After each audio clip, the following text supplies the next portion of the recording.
अरे बाप चढ़ सारे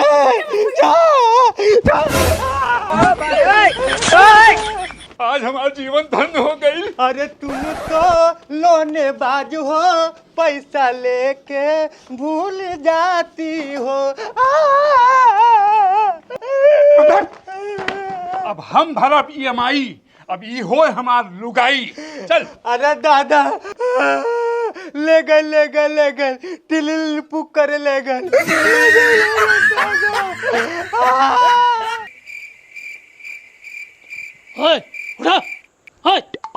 उठा उठा मारो इसको।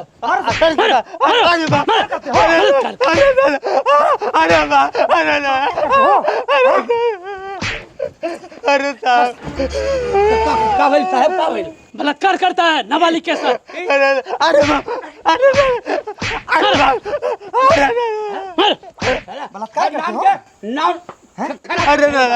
भतीजा ना पाई। अरे साहब अब कुछ रह के कले साहब। अरे दादा अरे बाप हमारे तो नाक कटा दे समाज में। तुम ही ढेला हो के कहल यही तो कहे ढेला तो ये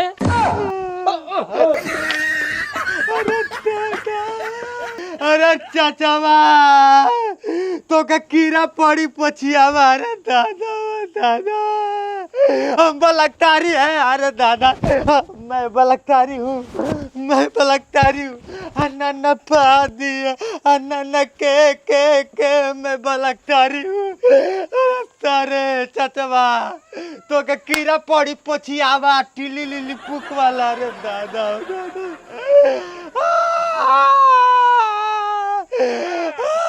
प्लास्टिक के पड़ी दोहाई बा हमारे किस्मती में है लगल बा। तू सरऊ एकदम मेहर मौका हवा। हमार किस्मत तो इसे फूटल बटले बा। बर्तन माजा, घर के खाना बनावा, चूल्ही पोता और कपड़ा धोआ। हाँ ए गोबरिया सत्यार बैठ के नल चलाई बा झाड़ू पोछा के करी ताओ अम्मा दादा धो। अरे धोआली मिल के धोआली तब झाड़ू पोछा होई। का मिल के धोले है जूठ काट बर्तन जहाँ तहाँ के खोजात नहीं क्यों ऐसे धोआता। अरे मतलब का 24 घंटा हमन के तुहार नौकरानी हो गई बाटी मर्द। हाँ अरे मर्द बन के रहे था। जब देखा तब तो लोग साड़ी फिचेबू, छोट मोट कपड़ा फिचेबू, हई नरदहा साफ करेबू। यह करे खातिर आइल बाड़ू घर में। वही लायक बढ़ले बड़ा तो करबा कौन चीज। अरे तू भी बाड़ू ना किस्मतिया फूटल लग तरह में पाके तू सरऊ देख नहीं पावला तो का करी। शर्म लिहाज धो के पीट डाले बाटू तू लोग। हाँ 24 घंटा ये हम साड़ी फीचिए बर्तन धोई।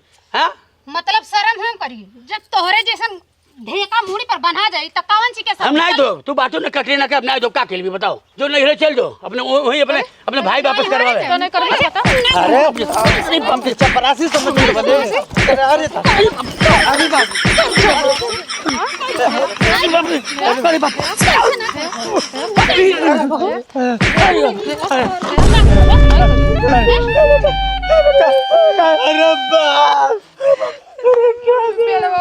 टूर देसी। अब तो रुक जा। ए बेटा ये लोग ऐसा नहीं मनी है। हाँ ये लोग घर में दारू चलवा दे ना। आज हम उनके बहरे पी के आवल जाई। आवे खेलना बेला तू न बहरे से पी के अगर दूध ने आई गई लो ना ठीक है और पीठ पे चमड़ा नहीं बची। हां सारी चल बेटा आज बताओ दे। आओ चल दे। आवे दा तू पी के आवे दा। हे माँ अब का होई। अब कुल पी के आई है पिए नहीं रहला तो भीगल बिल्ली रहला और पिए के बदिया कुल शेर हो जाला। तो बहु टेंशन मत करा घर में के दारू तो चुरा दिल बाड़ू। हाँ वो लोग पी के आवे लो हमनी को कम नहीं लोग कूट के चटनी बना दिल दे। ठीक बा चला। ए सरवा निकाल तोर मायरा मुख छुपारो गल जलेबी यार निकाल बहरा। अरे ते का बुझले अपने आप के। हाँ आई हो दादा हम कहाँ कुछ बुझी। कुछ नहीं बोल लेती। अरे हम तो तोरा बहुत प्यार करी। गिरगिटे खान तेरे रंग न बदल ते हमके। हाँ ते हमके गाज के बात करती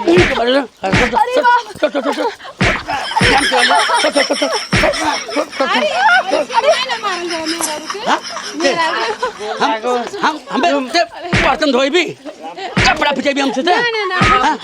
छोड़ छोड़ छोड़ छोड़ एक छोड़ छोड़ छोड़ हम एक छोड़ छोड़ छोड़ छोड़ छोड़ मारा बाबू मारा साले फिर ते काम करे भी हमके एक डिब्बा अंदर गोरखपुर का सिकंदर ये पावर ऑफ दारू है। बोल घर के काम से करे भी नहीं नहीं कराए। हाँ ना करे भी नहीं कपड़ा धो भी खाना खाए भी बर्तन धो भी हाँ कान पकड़ दोनों मेरे कान पकड़ रुक दोनों मेरे कान पकड़ दोनों मेरे कान पकड़े तू के भर भर के प्यारो करब छोड़ दे। अरे पे कान पकड़ उठ बैठ बैठ एक दो तीन बोल आज के बाद हमन के बर्तन धोल जाए। आज के बाद हमनी के बर्तन धोल हमन के कपड़ा धोल जाए। हमनी के कपड़ा धोल से तू लोगन कबो करी आए नहीं तू लोग इनके कब्बो करिए अपना। अगर दोबारा कबो करी होले फिर हमन के सांच के फिर वो बंटी जीरा पे के आवल जाए और तू लोगन के मार के खेरा बना दोल जाए। ठीक हो ना ठीक बा ठीक है ना माई के गोल लागो। ए बाबू ये लोग जब नौटंकी करें दारू पी के आके पेट दूंगा एक बार पी के आवे एक बार मारे 55 रुपए के ताकत बा पूरा लोगन के हेला कर रख दो गइल। एक डिब्बा अंदर गोरखपुर के सिकंदर एक कल जला पावर ऑफ दारू परघट होई टेंगनवा तू एक जाना ला अरे हमरे गांव के सबसे छिनरा होई 4 बार एक लात मार चुकल बाटी। अरे सारे हमरे घर के हमरे खानदान के ऊपर गरान बन के लगल। अरे हाँ ते का कहले है मौसी का लड़का है हाँ लेकिन मौसी बा हमके माफ कर दे गलती हो गई। अरे बाहर साले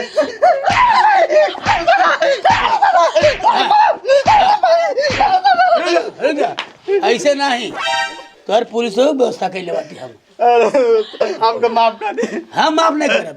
अबे तू के पुलिस माफ करी उठ हम तो के माफ नहीं करब तू के साफ कर दे सर हमारे ही घर में डाका डालता हराम खोर का कहतली ते ये वीडियो कॉल पे बतियावेले उघार कपड़ा दिखावे लेके हां ये बिटिया तो कल हमार बिटिया एमए में पास बा और नहीं संस्कारी बिटिया भी है संस्कारी बा हम भैसा खन चिल्लाए ले चाचा हां ठगी हरा बबला तू हमके जा मर्दवा बहुत से महाराज अरे पैदा होते मर गई होती हूँ हां आज हमार नाक मुंह कुल सब ले बेटलू। अब बुलाओ छी दरोगा ठीक है नहीं तो माफ कर दे हमके छोड़ दी घरे जाए। ए दरोगा साहब दरोगा जी हम हई इंस्पेक्टर कीड़ा आ दूर करी ना सबका पीड़ा डेला बाबा हाँ। इमे कौन है मौसी के लड़का ओके सारे कूटब जैसा भंसा अबे हई एकर है यार अब बने सोचा था भतार देखो असली भतार है हाँ भाई हाँ ये प्राइवेट भतार है अब प्राइवेट भतार के हम बनाई यार अरे दरोगा जी ये इतना लटकोर है कि मारे पीटे से नहीं सुधरने वाला बा। दरोगा साहब आपे समझाइए सारे के हम तो सरऊ के समझाइबे करब। अच्छा ये बतावा तू दोनों जनी एक दूसरे से प्यार करला का हाँ तो जब तुम्हारे पास भतार रहे तैयार काहे रख ले बात तो सही है। तो का करी बम्बई जाले 3-3 साल अइबे ना करेला 3 साल इहे ना संभारेला। ये बताओ तो घर आवेला तो के पैसा देला तोहरे खातिर कमाई जाला ना। अच्छा पूछा 3 साल में कितना देवेला 10-20 हजार रुपया दे दे 10-20 हजार में हमारा खर्चा चल जाई। कहे बाबू 3 साल पे आवे ते सब क्या प्यार मोहब्बत नहीं करेले काहे हम तो प्यारे कोई चाहे तब कोई कमजोरी हो बताओ डॉक्टर के दिखा दो हमन के कोनो कमजोरी नहीं के पूरा शरीर में एकदम ताकत बाटे। हाँ, तब तोरे रहते कहीं दूसरे के रखल बा। अरे दादा घर में भेली रखल बाटे बाहरी के चूटा मारा तला सा। अच्छा ऐसा नो लगा यार तब तो हम साला 6 महीना ड्यूटी करती हमरो में राउंड कोनो चरावता।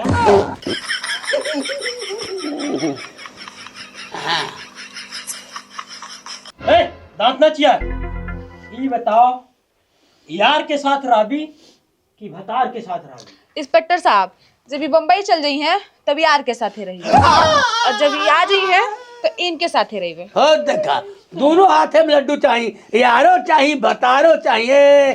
तो बता नहीं भैल बा हरामजादी जा जा मर्दों के पढ़ल लिखी ऐसे लड़की एमए भी है भगवान, ऐसे बढ़िया अनपढ़ लड़की लावा। हाँ, इस शहर वाली लड़की है ना। अपने लड़का गलती देखा, काम कर पावे ना। अरे कौन काम रे, हमारे में कुछ कमी है, आओ आजमा लो। देख ले। ए सुन, ई घरे रही तब यार साथ नहीं रहे ना। हाँ ए बाबू, छोड़ दे बम्बई। हाँ, अब मेहरारू रही तब कई काम के लिए यही मनरेगा में मजदूरी कर, केहू कुदार चलाओ, इन्हों कुदार चलवाओ। ठीक बा। हाँ हाँ, खत्म कर। हाँ ठीक बा। हम नहीं देम कमाई। तू सारे कमा। अरे अहिंसा नहीं, अहिंसा नहीं। अरे अहिंसा नहीं यार, तो हमें ही बांटे अहिंसा। पहले बहुत सिर फाड़ ले बता सारे के।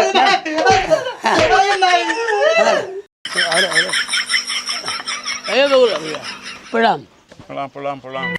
प्रणाम बाबू। अरे गोठी से गोड़ छू। ठीक है, ठीक ठीक ठीक ठीक बा, ठीक हाँ बा। भैया कुछ गर्ज रहल तू से। गर्ल्स, हाँ आओ बैठा। बैठे बैठे बैठे। और सब हाल चाल बढ़िया बा? अब बढ़िया तो है, बटवा कल देखो लड़का चारा चलावत रहली, हाँ। छोड़ के भाग गई। हमारा लड़का सरवन कुमार है बेचारा, बहुत सीधवा समझ ला। नोट मांगत रहा, नाई दहली, भाग गई। दुनिया का लड़का ऐसे बड़ा, हमारा लड़का तो सिर्फ 55 रुपया मांगा है, इससे वैसे हम 1 करोड़ रुपया धर ले छुआ नहीं। हाँ दुनिया का कही, जब अपन खून में पैसा के मीत बा। अरे बाबू, जब हमारे बभा रहा है जी कहत है देखा का है, हम जान से तुरसे ही बा। तो ऐसा बतिया काहे करा कि हम ऋषि आई। अरे नहीं बकुला भैया, सिर्फ 55 रुपया हमके दे। 55? हाँ अरे 55 रुपया 5500 बार दे भैली, और तू 55 रुपये की बात करत बाटा। अरे बहुत जरूरी बा, का बताई घरे खाए के नहीं बा, एक मान पिसान नहीं बा, कड़ू तेल 1 सुतू ही हुई, नून नहीं बा, बिना नून एक तरकारी दाल खाई जाता। अच्छा ये बतावा, इतना नहीं समझ ला, भात देखले तो ऐसा लगा था कि कई साल हो गया भात, दाली में सिर्फ पानी और हल्दी रहला, दाल तो बिजली जरा खोज लेना पैसा, इतना गरीबी चलता दादा।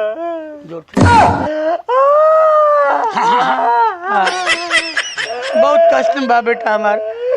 डॉक्टर कहा था एक दवाई करावा, नहीं तो खरे पिछवाड़ा में टीबी हो जाए। ये बतावा ढेला कि कौन ऐसा चीज है वो खाली 55 में मिलाला, 40 में नहीं, 60 में नहीं। लगा इतना बा बबुला बाबू, 55 रुपया पाव टमाटर, 55 रुपया पाव प्याज, 55 रुपया पाव आलू, ऐसा जमाना में जरा तक कुछ खाए लायक बा नहीं। अच्छा तुम्हारे जीवन में 55 के अलावा और कुछ बा? नहीं बहुत 55 के अलावा बहुत बंटियों बाबरी 55 में मिला, लेकिन हम पियल छोड़ दे बानी। कज कितना जमाना हो गई, मतलब समझ लो कि दारू हम ताकी ले नहीं, दारू ना वो 55 के उम्र में। हाँ और का देखा कहने, दारू और ठीक नहीं है, खैले व्यवस्था नहीं, एक धूर जमीन नहीं बस समझ लो, पहने खाते नहीं भागे है, पाटा वाला पहन थी और एक धूर जमीन दे देता है हमके और कुछ पैसा, एक बुरा राशन उसन तो हमन की जिंदगी चल जाता। ए बकुला भैया, एक बिया हुआ करवती और तो तोहार मदद नहीं कुछ कर पाए। हाँ लेकिन पिया चाहा तो आज पिया दे। पियबे ना हम ना पियम, पियले हमारे भैया था, हमारे बाबा के बाबा जियत रहना तब कर पियले। ओवर एक्टिंग क्या कर रहे, 400 साल के है का नहीं पियल तो नहीं जाई। अब तू बड़ा हवा नहीं पियल जाए क्या हुआ, देखो ढेलवा हमारे बचपन के साथी घमंडी हो गए, कहले नहीं पिया था, तू कहब नहीं रहेगा दिक्कत हो जाए, वो पियले के बाद थोड़ा सा परेशानी हो जाए, नहीं पियावा। अरे चलो आज पी ला आज। नहीं नहीं नहीं जब छोड़ देला है हाँ तब पिया दो, गड़बड़ा जैसे रे। नहीं क्यों सारे पजामा बाहर हो जा रहे हम पजामा बाहर हो जा रहे नहीं रहे मत पिया रिश्ता खराब हो जाए। अरे हम तुझसे कबो कहिला लेकिन तू छोड़ देला ना तो आज लेकिन रिश्ता खराब हो जाए। हम पिएबो करी और रिश्तो खराब हो जाई ये कैसे हो सकेला हो। ठीक बा कहा था तो ले आवा नहीं कहा तो फिर हाँ वही खुशी में पी लेता। हाँ दोस्ती में दरार आ जाए लेके आवा छोड़ के खुशी में पीला। हाँ लेके आवा लावत बाटी दारू व्यवस्था हो गई देख ले एक गजल ढेला खेला बाप है तुअर बेटा तू कहाँ से इतना दिमाग आवेला तू। पैदा ऐसे ही गोड़वा के नहा से लेके कपड़ा बरवा तक बुद्धि आ कूट कूट के भरल बा। लेकिन रुका तो चखना मंगा दी। नहीं चखना की व्यवस्था पे कैले कैसे कितना दिन बाद ये बंटी जीरा मिलल है हाँ? ये हर्बल वाला दारू है का। तू हमार दोस्त हो लुकवा के रख ले रहली। अरे यही कहते कर जाला। अरे चिकना देखा लोग है मुर्गा मीट खा ले सब ना हो देसी चिकना है हमेशा देखा सामान हमेशा रख के चली रहा मीट मुर्गा अनीज पनीर सलाद वलाद सब फेल। ए ढलवा नॉन मिर्चा और क्या मर्दे और क्या हमार बाबा जियत रहना ना तब कर हम चिकना लेके रखले बानी। मतलब तब से यह चिकना खाया जाला ले देखो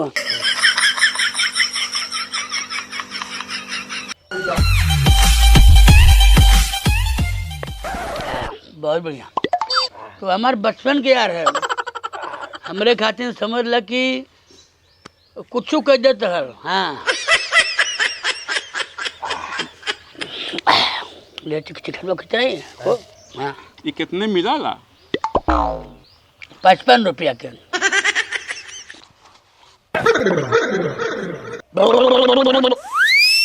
का भाई तनी शांत आराम से। अरे काने ते हमारे हाथ दर्द रे। बे ढेलवा तू हमके झटकत बाते। अरे बकुलवा ते हमारे काने हाथ दर्द ये सारे तोर औकात का है रे। अरे शायद तोर औकात का है। देहली तो पियला। तोर का औकात है। गिर अबे ए सुन प्रेम के तो खाओ का दे सारे ए बकुला 3 साइड में रहे वाला सारे तो रखवाते हैं हमसे बात कर बे मार दे 4 राउंड गोरी क्षेत्रराज खोपड़े तो यार बहुत बड़ी गलती कैली हम। तुमको खरीद लूंगी तुरंत 1 मिनट तुरंत तुरंत। हमारे लिए गोली खा मिलकर राजा जी बाब औकात भुला गई तुम। हाँ? झोरी में ऊ नहीं और सराय में डेरा। सारे कितना जमीन बतोरे रे तोरे कितना जमीन बरे बकुलवा सारे। ये सारे ढलवा तू जमींदार बन गई ले एक पैक लगा के। हम जमींदार हम धन्ना सेठ है सारे 1000 बीघा हमार परदादा जोतत रहना 8 खानदानी अमीर है के 50 बीघा पुदीना बोला सिर्फ चटनी चाटे कटीन। चल जाना तो ऐसा मारब कि घर तक मेरे सारे हमके मार करेगा मार ते मरबे हमके मार कुकुर सारे ए औकात की बात कर हमारे हमारे अफसर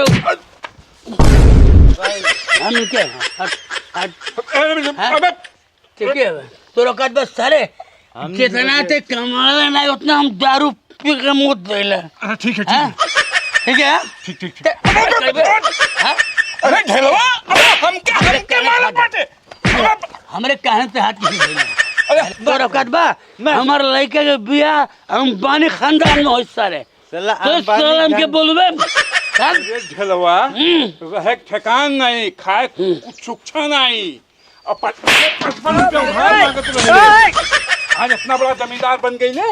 अब देख जमींदार सारे ते हमके खेबे सारे ते खेबे हमके औकात की बात करोगी बैठो तोरी अरे ये क्या कर दे रहा ये साला कुत्ता ये साला औकात के 2 रुपए के कर औकात नहीं। चुप चुप चुप ये दुआरी पे आके खाद बाटे और यही नमक हरामी करते बाटे हैं। चल चल निकल जो यहाँ आज के बाद दुआरी में ये नहीं चल चल चल निकल औकात के बात अरे निकल तोरे जिस औकात वाली का बहुत देख ले तुमको दोगला कहीं का जहाँ खा ले वही हरामखोरी कर निकल। अरे हमरे बहुत बात हमें चल चुप चल नहीं तो बहुत लाठी अब उठा चल अरे रुक जा हाँ जय थे जो निकल। ए जोर पहुंचे दे बाबा, चल चल चल। निकल निकल निकल निकल, नहीं तो वो ए मार के कपार फोड़ देबे। अरे बेटा का बताई, गलती हमार रहल जो ने का पिया देहली। तोहके इतना समझ नहीं बा कि एक्कर पियक्कर के दुआरी बैठाए के न खियाए के चाही न पियाए के चाही। बोला तला बहुत बड़का दोस्त बा, पूरा गांव समाज जो है उ ढेलवा के एक नंबर के कमीना समझला, और तू ओके बचपन के दोस्त समझ ले बाटा है। 55 के दारू पियलस और 55 गाड़ी दिहलस और 55 चप्पल मारलस हमरा के। समझ में आ गई ना है? एक्कर पियक्कर से कभी दोस्ती नहीं करा, और दोस्ती करा तो बहरवक करा, घर का नहीं। चवा हमार घर बने नहीं दियल, ओके हम केहू तरह लफड़ा में फंसा के अब के जेल बेल कराए में पुलिसी कुन से इतना मरवाई न उनका होश ठिकाने आ जाए। खाली मीठ मीठ बोल के और उनके फंसा के उनके जेल बेल करवाए, चिंता मत कर तू चिंता मत कर, हमार घर बने नहीं देता तू।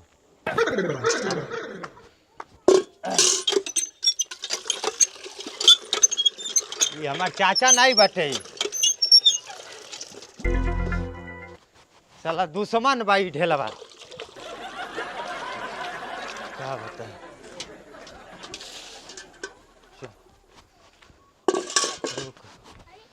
बतावा एटे भतीजा गोबरिया बा, नया नया निकर ताटे सरऊ, ये हमसे पंगा ली है, इनके बपो पस्त कैली इनहू पस्त करब, देख लेब कितना ए पैसा चाचा। कमा करे। अरे नमस्ते चाचा। खुश रहो, क्या बात है? देखो चाचा चाचा कहा तारे सरऊ, हमरे पीठ पीछे गांव में तू राजनीति करता टा।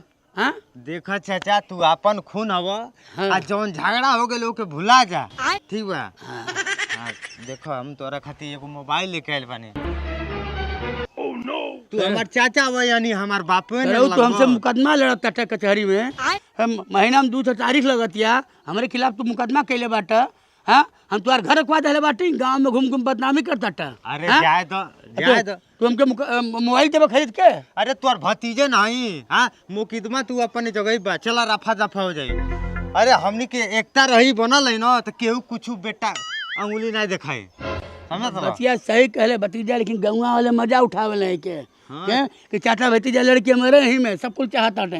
तू तो हम जानते बानी। ये मोबाइलिया हमारे खातिर सही ले ले है। देखो तोरा खातिर मोबाइल लेके आइल बानी। हाँ हाँ एमे सिमो डाल देल बानी। सिम पर हमें कुछ नंबर उम्बर लगवाऊ नहीं पड़ी। हाँ कुछ नहीं लगा पड़ी। बहुत महंगा लगता रे। हाँ अरे तो भतीजा हो क्या तो गोबरी की जैसे रहे ते हमारे करेजा भाई। हम नहीं चाहनी तो से झगड़ा हो के।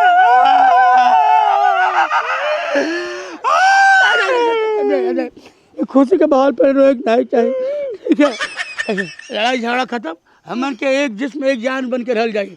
जो गांव में बोल दी मार दो ले भाला, तुरंत चप्पले चप्पले मर्डर होई। हमार भतीजा है, ठीक है ना? हमन फोन उन लगी ना केहू के? हाँ फोन लगा के। अच्छा। केहू हड़काई उड़काई दे रही मत। केहू फोन आई हम तुरंत हड़का दे, घबराए मत। हाँ हाँ, तो ढेर- आज के आपका भतीजा है, सिक्स पैक बनाया है। हाँ चल घबरो मत। ठीक हाँ। है जा। अब होई खेला बेला। बतावा जोने भतीजा सब मुकदमा लड़ता हनी, हाँ अपने भाई के दुश्मन समझली, वही के बेटा हमार भतीजा हमके मोबाइल लग गया। बतावा हाँ वही से मुकदमा चलता, हम लड़ाई झगड़ा करी, लाठी फौजदारी कैली, हमें मोबाइल लग दिया हुआ, इतना बड़का मोबाइल। हाँ कम से कम 25-30 हजार के हुई कर फोन होता।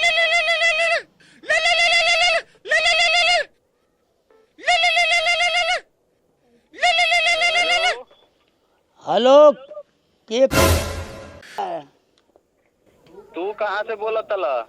हम अपने मुँह से बोलते हैं, तू कहाँ से बोलता हुआ? तो ताके फोनवा हमर कहाँ से मिलल ह?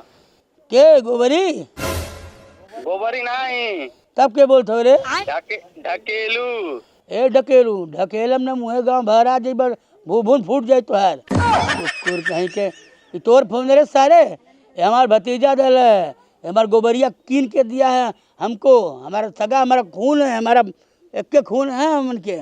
हाँ चुरा के लेके भागल भाई तोर ऊपर के। अरे मुकदमा करते जो जो उखाड़े को खा लिया सर, ढेला के ऊपर मुकदमा। ढेला से बड़ा मुकदमे में आज नहीं हुआ, पूरा गांव मुकदमा लड़ी हम अपने सगे भाई के ऊपर मुकदमा कैल बड़ी के कहे रे कौन खेत मुरई हवे। ठीक बा, जेल के जब चक्की पीसे तब तोरा बुझाई। मिल गए सरऊ ने तो मारा पिछवाड़ा पूरा रात बसीर सड़क के मुँह में आ जाई। कुकुर कहीं के धमकावा ताटे ढेला के जे जहाँ जो लिखाए खोरे पर लिखा दी हमारे नाम से। नया मोबाइल खरीदले बाटी सरऊ पकड़ पकड़ बोलता था। घर के पता भेज, अपन ते घर के पता भेज। घर के पता चल, घर के पता का कोई पूछ लिए घगसरा बाजार के पास एक कनपुरवा गाँव बाड़ी, ठीक है ना। अब 5 मिनट रुकते, 5 मिनट तो सब गर्मी हम ठंडा कर देता नहीं। 5 मिनट रुकते। अरे जो ठंडा ते आज तो मार के तो करना तो दहिया ठंडा कह देब हम। आराम खोर आइल बाटे, रख फोन घरे में आई के पहुँचू खारो सर हम के अब के फोन आवे बताए सर के हम आराम खोर कहीं के। तर बाद दिन रात फोन तो हम परेशान हो गई। मोबाइल काल लड़ी हमारे जीव के काल हो गए। फिर आ गए सर के फोन। हेलो कौन बोल रहे हो? अरे हम बोल रहे हैं ढेला ढकेलू, बाप का नाम चेपा। ते कौन बोल रहे? सजनवा थाना 100। आए सजनवा थाना 100। ए बाबू हई तो फिरकी नहीं काट, हम बहुत बड़े दरोगा पुलिस से सोच देखले बाटी। पाँच आवे सर चिन्हते नहीं हो। ढेला नाम है, बहुत बहुत कई मर्डर किए हैं, चोरी किए हैं, डकैती किए हैं, ठीक है। हमारे नाम से लोग बड़े बड़े सो थर थर कांपते हैं, जंगिया में झाड़ा फिर देते हैं। ते कौन है रे? हैं? ज्यादा बोल रहे हो, दिमाग खराब है तुम्हारा। मैं भी आ रहा हूँ तुम्हारे। आ जा सामने पर गिला चीर के फाड़ दे, तुके मर जेबे सरू कुत्ता राम। आओ मोबाइल चुरा के रख। बाटे कनपुरवा में बाटी आओ सजन घगसरा साहब कनपुरवा ढेला ढकेलू घर पूछ लिया। आओ बस मैं पहुंच रहा हूँ वहीं पे। आओ आओ बतावा सरवा ये फोन हमारे जीव का आफत हो गई बा। जब से आयल बाड़ी तब से हम हई तो हम चोरी के है हई ऐसन है तो हम दरोगा बोलते ही। फिर क्यों फोन आ गया आपकी सर हम बताओ थी कि ढेला के हवे के हवे रे? अच्छा के बताओ नाव गाँव नहीं बा तो हम दरोगा बोला था। अरे घंटा बोलता था सर असर के नाती दरोगा बोलता रहे। बहुत दरोगा देखले बाटी हम। मर्डर है। हम मर्डर कैली बाटी, कई मर्डर कैले बाटी, 307 कैले बाटी, 323 324 कई कैले बाटी हम। तेरे कैले है। हाँ कैले बाटी का कैले भाई बताओ ना। हाँ सर को मिल गई ना तुम्हार बोटी बोटी काट डाले हम। हाँ। पुलिस का बहुत देखले है। पुलिस बहुत देखले बाटी। पुलिस के हमें देख के थर थर थर थर गाँव पे इतना बड़ा अपने गांव के गुंडा हैं। तनी पिछवा घूम के देख। सरऊ भोकाल न मारे ऐसा कहता था कि हम पिछवा ताकब तो भगवान नहीं टन से प्रकट हो जाइबा। ये ढेलवा। हाँ ये ढेलवा है साहब। क्या बात है बतावा। ये मोबाइल लेकर तू चोरौले हवा। हम चुरौला हैं और का सरऊ हमारी भतीजा बा गोबरिया उधर में गिफ्ट कैले बा। हमार फोन है साहब, हमार ये फोन हाँ तो नाम लिखल बा का नाम है तोर? का नाम देखो पर नाम हमार लिखल बा फोटो में हमार बा। ये आई हमार भतीजा हमार सगे हमार खून है हमें गिफ्ट कैले भाई बोलिया। चुपचाप से मोबाइल लेकर आ दे। हम मोबाइल आ दे लेकिन सीना चोरी करता कौन दिमाग खराब है तुम्हारा। अरे है हम मोबाइल चुप चुप दे मोबाइल लेकर दे। अब की बार तो के छोड़ देते गांव जवार के होई के। अब की बार अगर गलती कैले तब की सीधा बिछिया डाल बिछिया। जादी साहब छोड़ दी, दोबारा ऐसा गलती मत करिए। गांव के आदमी हो जा दी आप। चली चल समझ जाइए चोर कहीं का। गोबरिया ये ससुरा हमके धोखा दिया है। हम का जानली कितना बड़ा हमारे साथे वो घात करता। चोरी के मोबाइल लाख हमके दे दिल है। बतावा दुश्मन सारे दुश्मन हो रहे हैं। सारे कितनों मीठ मीठ बोले बातें विश्वास ना करे चाहिए। सरऊ जैसे हमके रे साथे मीठ मीठ बोल के घात कैले बाटे हम उनके बताई। वो गोबरिया तमरा ढेला है। अब दिखाओ थी ढेला खेला कैसन होला। ए गोबरी गोरिया ए गोबरिया का हो चाचा? जल्दी भरा आओ जल्दी भरा आओ। अच्छा ठीक बा होते बा। जल्दी आओ सारे। अरे बाप रे बाप का वीडियो हे भतीजा एटा हमार सहयोग कर देते हैं जानते हैं हम बेटे मैंने चोरी के सामान भगली है ना ओका गहना पैसा वैसा अब दौड़ते आओ था अब वो आई के चोरी कैले है तो ते कहती हम चोरी कैली हैं और हम कहब कि हम चोरी कैली हैं ठीक है तो कंफ्यूज आ जाए के चोरी कैले है हम बच जाबे हमारे बाबू ऐसे कह दिए हैं ठीक है ना करे भतीजा हमारे कह दिए बाबू ठीक है हमारी जल बचा लिए भतीजा तो कहे हम चोरी कैले कहाँ गए ढेलवा या बा हे ढेलवा सारे का है देखे जेवर गहना हमारा रुपया लेके भगले है हम चोरी कनिया तू चोरी कैला ए चाचा बोलब कि तू हम चोरी कनिया एक जगह और बोल हम चोरी कैले हम चोरी कनिया हम चोरी कनिया काहे चोरी कैले है सारे घर खानदान के हमरे नाव मिटा देता थे हां चोट्या हवे मार सारे कहाँ चोरी कैले कहाँ चोरी कैले सारे के जाए दे चोट्या सारे के बापो चोट्या रहा भतीजा नाव पे कलंक जाए तो बाटी बिना लिए छोड़ब नहीं चाचा अरे सारे ते चाचा नहीं करे दादा और पापी बड़ा अरे ढेलवा चाचा तुमको खेला बेला करूंगी तुम चिंता मत करो